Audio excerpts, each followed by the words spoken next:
Watch the latest video at foxbusiness.com. Onerous rules that multiplied during the Obama administration make it difficult to provide affordable housing for those who need it, but work is being done to roll them back, Housing and Urban Development Secretary Ben Carson said Friday.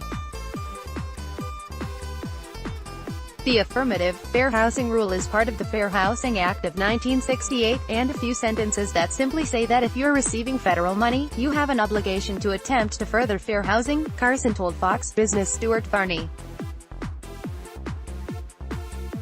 The previous administration had taken those few sentences and multiplied them into hundreds of pages of onerous regulations. As a result, housing authorities were complaining that the process was far too complex, said Carson. Why is there lack of affordable housing? Asked Carson. Because we have the restrictive zoning regulations based on archaic thinking.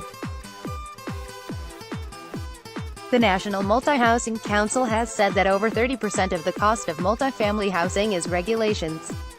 So if we now encourage the municipalities that are receiving HUD funding to actually tackle those zoning and regulatory barriers, then we can actually create fair housing. In addition, HUD finally has a chief financial officer, Irv Dennis, after going for over 8 years without such an official, said Carson. He came from Ernst.